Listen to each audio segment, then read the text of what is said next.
Now, I must say that I have never given anybody else's talk, so this is gonna be interesting. However, I'm not terribly concerned about it because there's only one mind, right? Only one mind, and that infinite mind is everywhere all the time.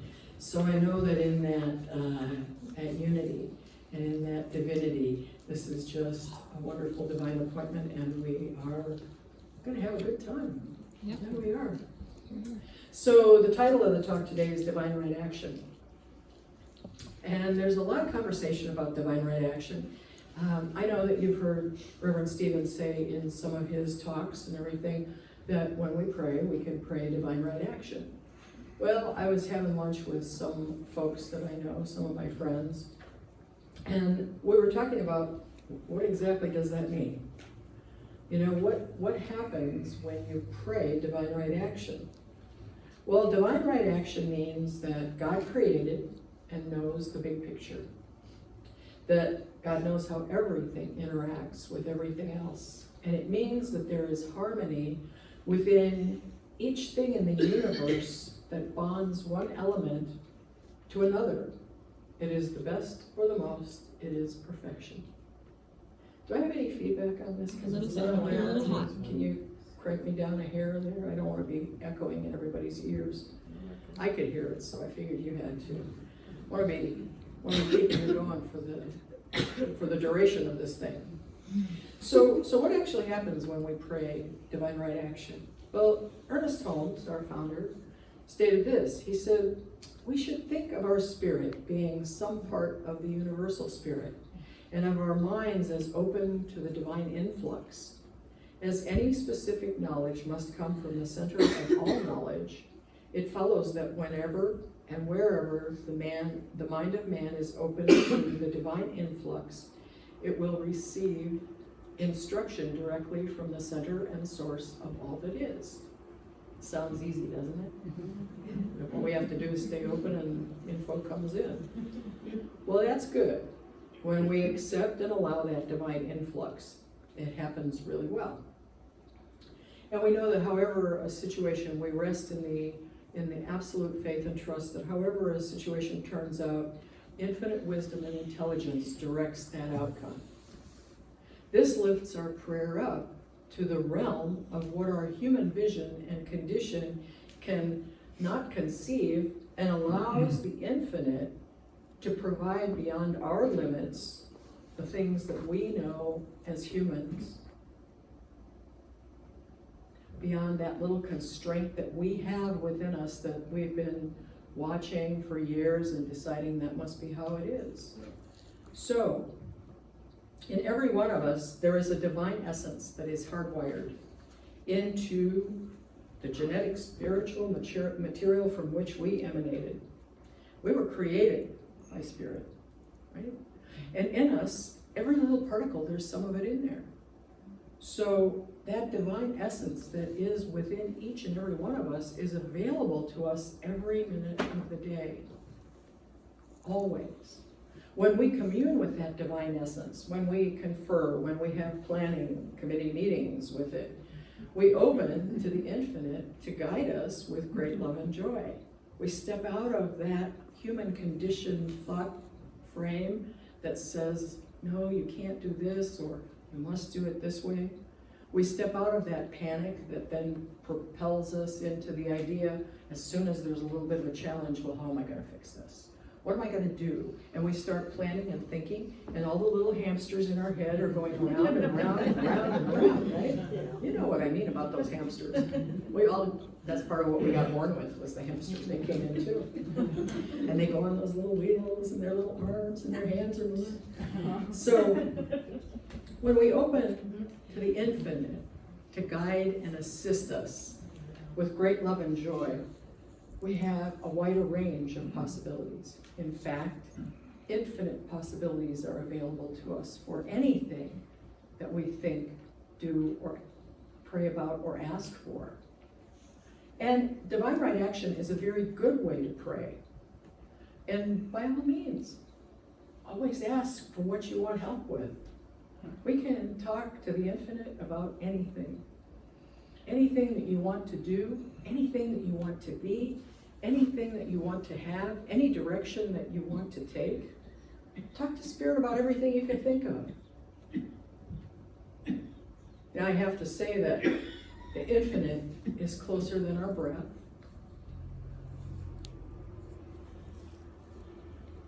And that's what was meant in the Bible when the quote said, pray without ceasing, make every word a prayer.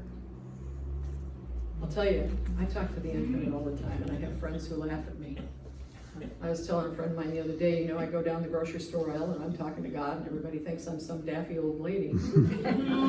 But I really do, and I find that companionship, that divine essence, that integration of the one that is within us, that is within me, that is within you, within every one of us, is always there when we reach out to connect. It's always there, it never fails. Sometimes it looks like it, but that's because we don't really understand, because we think with our little human mindsets. We think through those filters of human condition, and we believe that that is what's real. When in fact, the power and the principle of Spirit that is the creative power only knows perfection. So God really wants us to create. That life force essence that created everything is the same life force essence in us that is the creative spark in us that wants to do, it wants to think, it wants to know, it wants to be.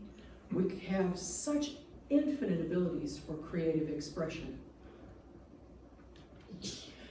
And Spirit really wants us to use that creative medium. Wants us to have lives filled with all the good that we can possibly have. All we have to do is respect that supreme knowledge and vision of Source. We can just know that it sees it all, how it all fits together, and what each cell of the universe is trying to do or become. Now, have you ever thought about the universe as having cells? We've got cells in our bodies, right? We have cells, we've got billions of cells, and they're making themselves new all the time. But what about the cells in the universe? It's an interesting thought, isn't it? So all of those cells that we know that are in harmony in our body, even when we have some things going on that don't seem so harmonious, all of those cells have a perfection element in them that is Spirit. It is that divine essence. And they know exactly what to do, just as every cell of the universe knows that also. When we tell God what to do and how to run the world, have you done that? I have. I can remember one day I said, okay, God, this ain't working for me. This is not okay. This is what I want from you. This is how I want this to be. Well, when we do that, we send a message to the divine that we don't trust that divine infinite intelligence. And because we tend to create from human conditions, we also have a tendency to humanize God and make God a person. You can call it Spirit, Source, I don't care what name you use. We have no attachment to names here for that one all-originating Spirit.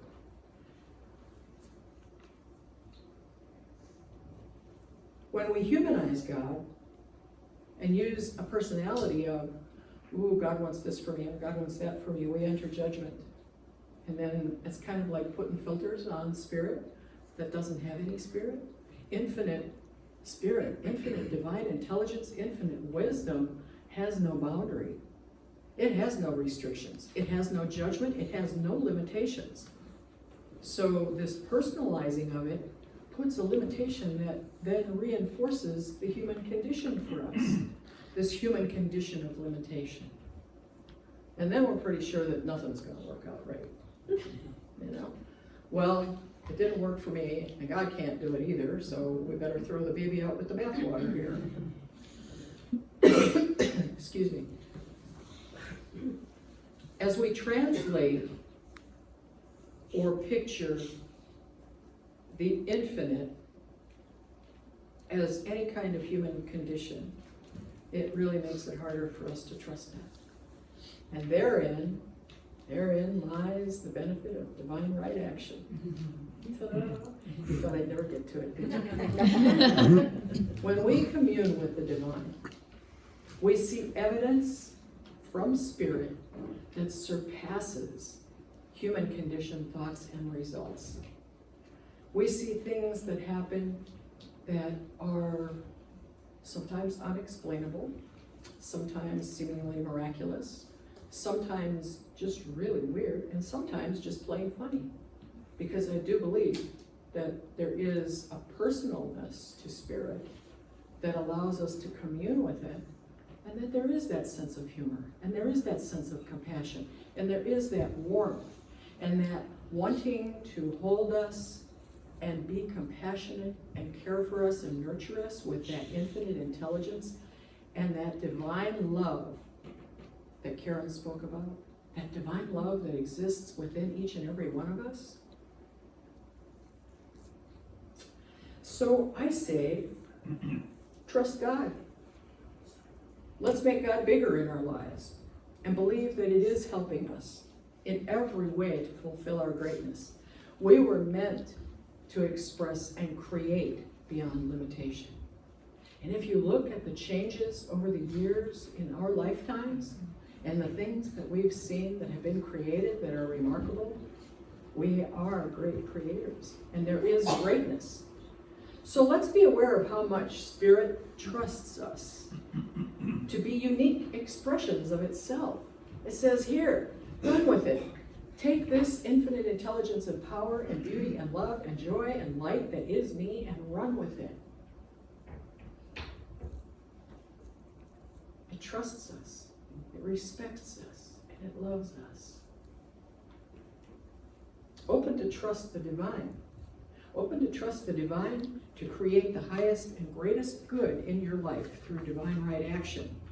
Allow it to know beyond human intelligence, beyond human conditioned visioning, through those little lenses that we have as humans. Put your spiritual lenses on. Look through your spiritual lenses as spiritual beings and lift up into that possibility and allow the divine right action of the infinite to propel your life in the most amazing ways. Even when we think nothing's happening, stuff is happening. When we think God isn't paying any attention to our challenges or to us, know that the divine is enfolding and evolving every part of the universe into a greater plan. And each and every one of us are a part of it. We are all cells of the universe. Think about it. So I'd just like to share this little story, and it may shed further light on how the infinite works. Bill was driving home one evening on a 2-lane road in the country. Work in the small Midwestern community was almost as slow as his beat-up Pontiac, but he never quit looking. Ever since the factory closed, he'd been unemployed, and with winter raging on, the chill had finally hit home. It was a lonely road. Not very many people had a reason to be on it unless they were leaving. Most of his friends had already left. They had families to feed and dreams to fulfill, but he stayed on. That was his home. After all, this was where he buried his mom and dad. He was born here and he knew that country. He knew every road. He could go down this road blind and tell you what was on each side, and with his headlights not working, that came in handy. And now it was starting to get dark, and the light snow flurries were coming down. And he'd better get a move on because he wanted to get in before the roads got really bad. And you know, he almost didn't see the old lady who was stranded on the side of the road. But even in the dim light of just before twilight, he could see she needed help. So he pulled up in front of her Mercedes and got out. His Pontiac was still sputtering when he approached her. And even with a smile on his face, she was worried. No one had stopped to help her for the last hour or so. Was he going to hurt her? He didn't look safe. He looked poor and hungry. And he could see that she was really frightened standing out there in the cold. He knew how she felt. It was that chill that only fear can put in you. And he said, "I'm here to help you, ma'am.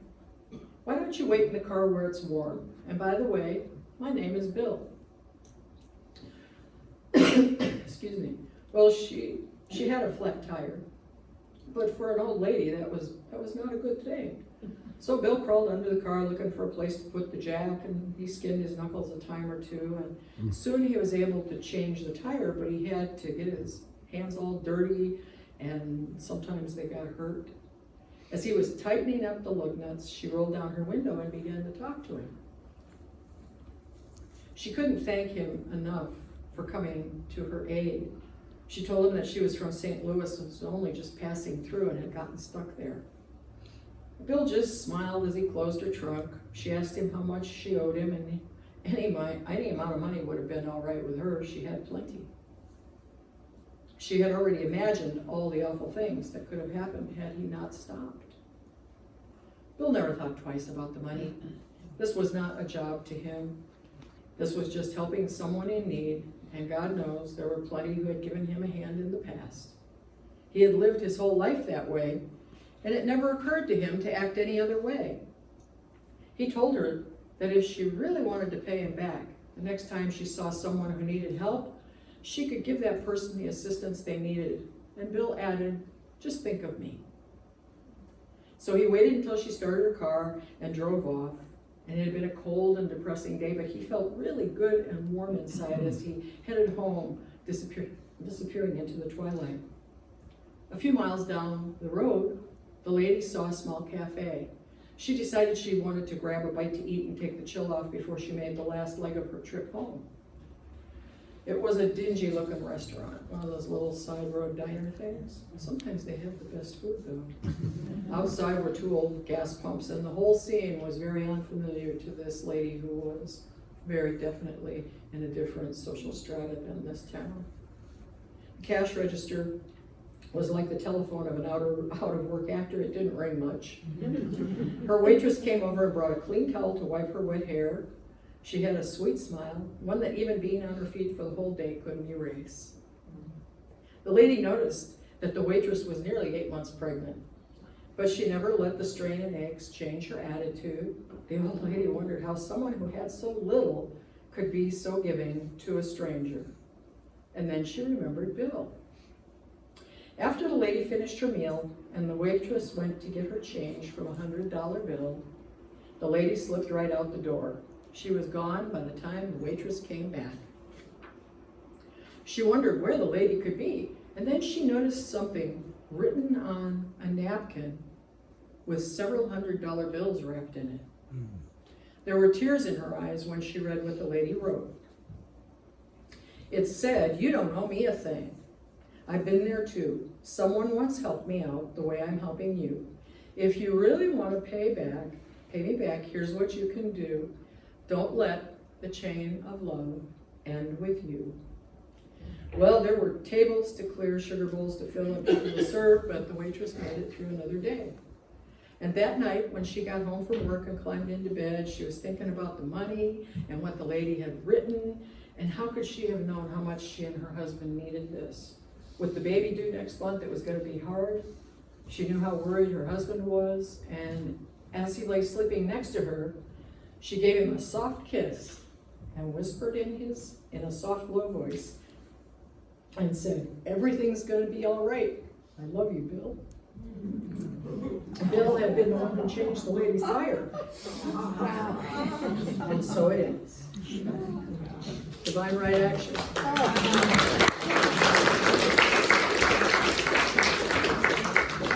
So let's just follow our practice of prayer now.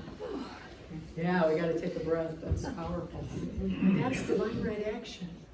Nobody knew. They were just filled with love and passing on. So nice.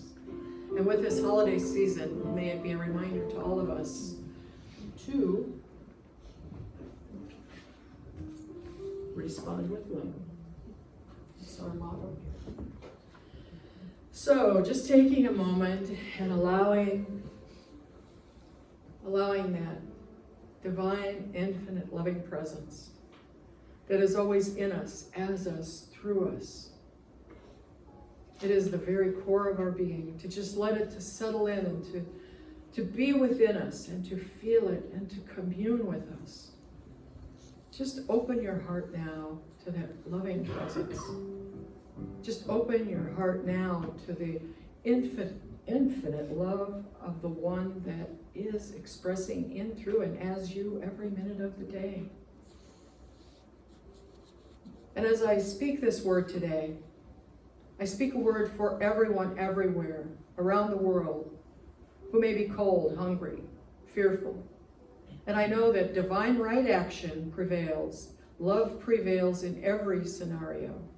I trust that, and I have such great faith in the goodness of Spirit all the time. Not just sometimes, but all the time. And so I speak a word of divine right action and healing, knowing that love prevails everywhere. And for this spiritual family here, I know divine right action is always present, always guiding, always showing with infinite wisdom the very highest and greatest good for every person here and for everyone who is unable to be with us today. And just as I know that Spirit is good all the time, I know too that that divine essence within you, within each of us that we connect with, is fully present, waiting for us to turn in to that one infinite light and allow it to illuminate the paths that we walk on through the next days. So I just give great good thanks with a heart filled with gratitude, overflowing for all the blessings. And I simply release this word into the law of mind, knowing that it is already done. And I just let it be, and we can affirm it by saying, and so it is. Wow. Thank you so much.